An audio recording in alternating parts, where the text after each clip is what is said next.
જો જ્યારે એક આરોપીને પોલીસ ચોકીમાં લાવવામાં આવ્યો તો તે ધૂણવા લાગે છે અને કહે છે કે હું એક જીન છું। ત્યારબાદ જો પોલીસ ઓફિસરે તેનો કઈ રીતે ઇલાજ કર્યો તે જાણી તમને પણ હસી આવી જશે। આજના વિડીયોમાં આપણે આ જ ઘટના વિશે વાત કરવાના છીએ કે આ ઘટના ક્યાંની છે અને અંતમાં શું થયું। તો આ જે ઘટના છે તે ઉત્તર પ્રદેશની છે અને આમના ઉપર જમીનને લઈ કેસ ચાલી રહ્યો હતો અને જ્યારે તેમને જેલમાં રાખવામાં આવે છે તો બધું જ નોર્મલ ચાલી રહ્યું હતું અને થોડા દિવસ તે પણ શાંતિથી બેસે છે, પણ અચાનક તે કઈ રીતે દેખો ધૂણવા લાગે છે અને કહે છે કે હું જીન છું।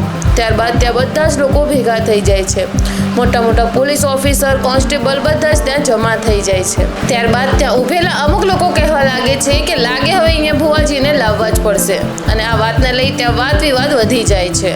ત્યારબાદ એક સમજુ પોલીસ ઓફિસર એટલે કે જે હાઈ પોસ્ટ પર હતા તે અંદર જાય છે અને તેમને પૂછવા લાગે છે કે તું કોણ છે અને તારે શું જોઈએ છે। ત્યારે તે મુજરિમ કહેવા લાગે છે કે હું એક જીન છું, તો પણ તે પોતાની હરકતોથી બાજ નહોતો આવી રહ્યો। ત્યારબાદ જે પોલીસ ઓફિસર છે તે પોતાના કમરમાંથી બેલ્ટ નીકાળે છે અને ત્યારબાદ તેને કહે છે કે હવે બોલ, હવે તું કોણ છે અને મહેરબાની કરી તારા આ બધા ધતિંગ બંધ કરી દે।